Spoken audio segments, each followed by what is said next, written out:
Hi there. If you like watching more content like this, please consider subscribing.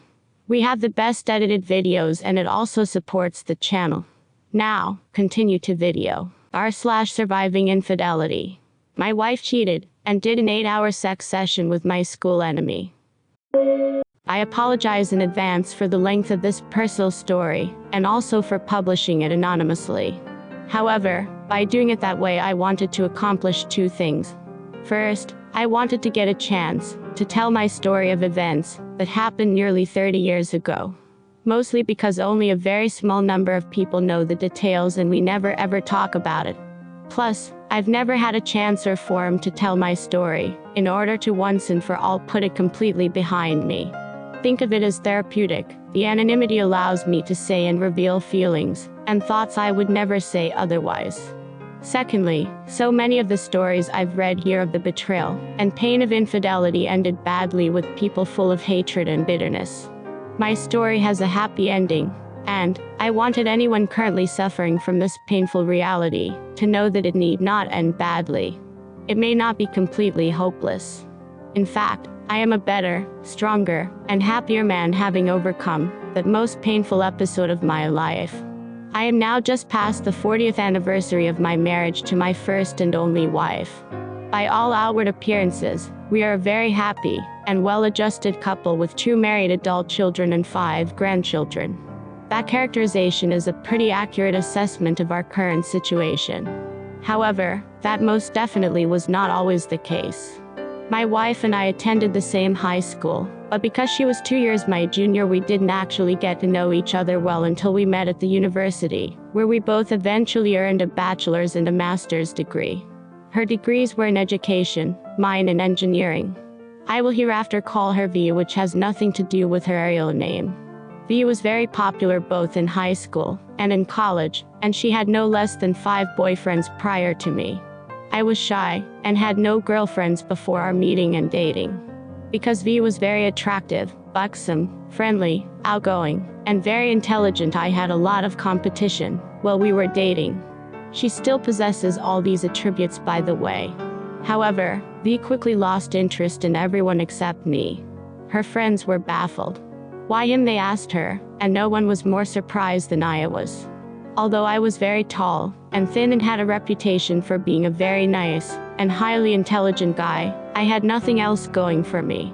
I am by no means unattractive, but I am definitely in the middle of the pack on that score.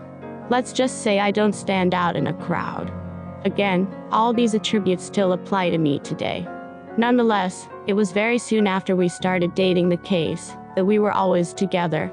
And, though V was a good Catholic girl, and therefore not inclined towards casual sex, it wasn't long before we were at like rabbits every chance we got. We couldn't keep our hands off of each other. She tells me even today that I was her first sexual encounter. However, we both have high sex drives, so it may or may not be actually true in her case. Although, to tell the truth, it really doesn't matter to me. She is still my first and only sexual partner. Early in our initial dating period, we were not exclusive and dated other people. That period didn't last long, but while it did, there was a certain guy, I'll call him X hereafter. X dated V only once. X was a very handsome guy, but was much shorter than me, and about the same height as V. I'm 6'4", X and V are about 5'4". From the beginning, I didn't like the guy. He had a reputation as a playboy, and clearly wanted to add V to his list of conquests. I demanded that she does not see him anymore, and we had a huge fight about it. But when I threatened to move on, V cried and pleaded with me to be with her, and only her exclusively. So, I did, and a year later, while still at the university, we were married in the campus chapel. I wasn't then, as I am now, Roman Catholic. Now flash forward 10 years and 2 young children later. V was going through a difficult period of her life. I was working long hours as a young engineer, climbing the corporate ladder, and leaving all the household and child-rearing responsibilities to V. After our second child was born, V went into a severe depression. We now know that she is genetically inclined toward bipolar depression. She cycled in roughly 6-month cycles between deep depression and then into a period where she was energetic, impulsive, reckless, and inclined toward grandiose and unrealistic schemes. While depressed, she sat in a dark room, without makeup in pajamas all day, and cried. I had no idea what to do. Then gradually she would come out of it, and she would dress attractively and provocatively, be full of life and laughter, spend money foolishly and recklessly, and she always had some grandiose scheme that she was going to undertake. Her sex drive always peaked at that time also. And then one time, while she was on a bipolar high, things suddenly changed. Like so many other people have indicated, I instinctively knew something was wrong, but I couldn't figure out what was behind it all. I never dreamed she was cheating on me and projecting her guilt onto our relationship. One minute she was unusually nice and very sweet to me, and a few minutes later she would find fault with everything I said or did. Plus, she seemed to lose all interest in sex. That should have tipped me off. V was, and still is, one of the kindest, generous, and most loving people I know, and I had never known her to lie or be deceitful to me in any way.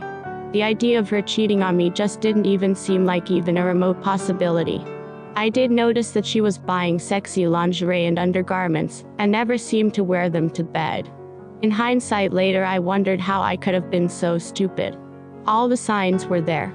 What I didn't know was that while I was at work, X had made his reappearance into my life.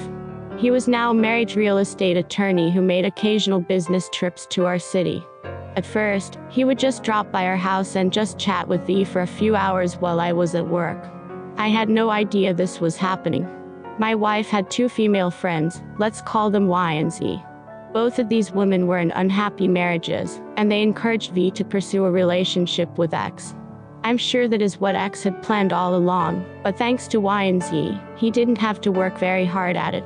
Soon thereafter, V told me she wanted to go out to dinner with Y and Z, who were both supposedly in town, and then visit with them, and she let me know she would be in late. What she actually did was meet with X for dinner, and then later went to his 4-star hotel room for a 6-hour fuck session. She came in at 2 a.m., took a shower, and crawled in bed with me. When I reached out to hug her, she pushed me away with an "I'm tired." Like an idiot, I was clueless that anything had just happened. X left town for 2 weeks and then returned. Nearly the same thing happened when he came back, except they had progressed to a cheap motel room, no dinner, and an 8-hour fuck session. I have to admire this guy's stamina. I later found out that he did it 6 times in 8 hours, supposedly coming each time. He must have been faking it. However, V wasn't, and later claimed she had 6 orgasms. Well, I guess he's beat my record. Even to this day, I'm only good for 2 at one time at the most. Plus, the asshole didn't even bother to use a condom, which, at the time, was the only birth control we used. Anyway, X left town to be with his wife.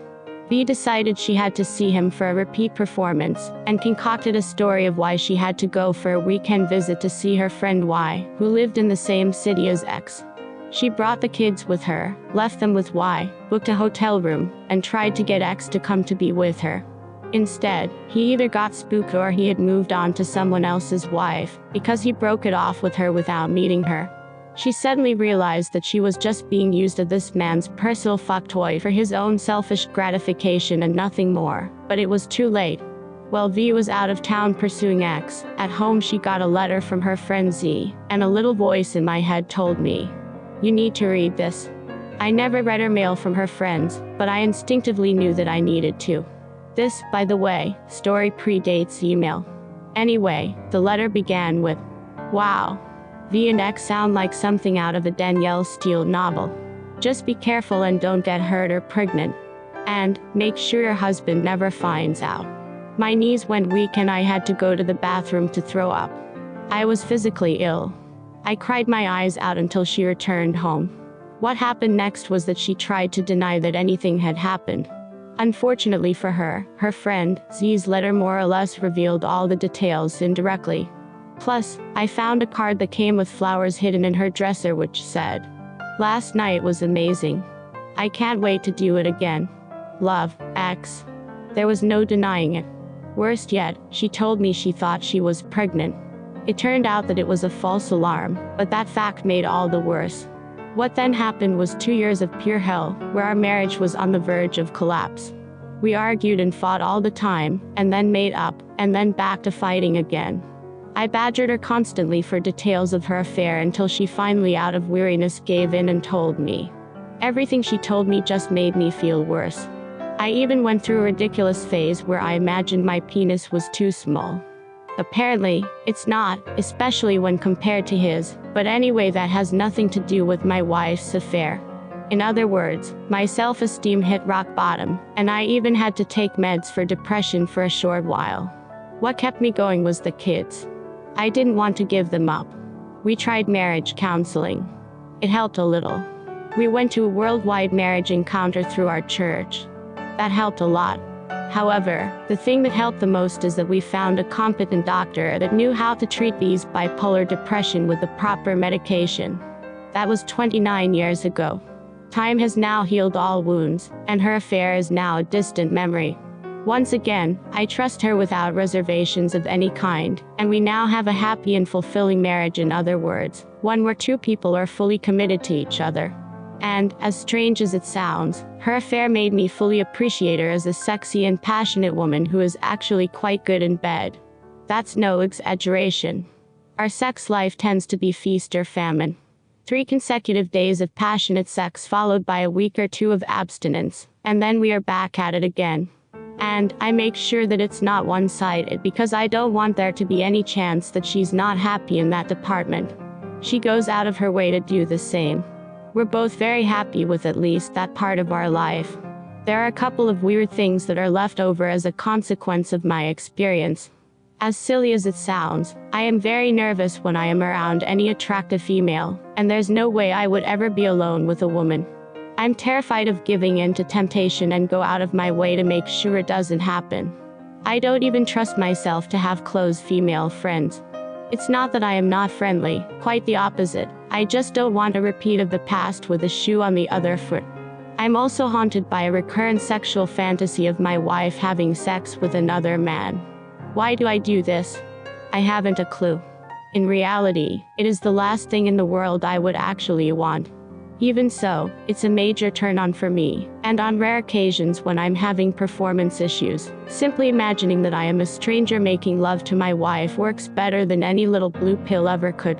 Try as I like, I can't banish this fantasy, but since it doesn't seem to hurt, I just live with it. So, bottom line. If your spouse cheated on you, there is a glimmer of hope that you can eventually get over it, and have a happy marriage once again. It's really hard and painful to do this, but it can be done. I'm living proof that this is true. I hope this helps you.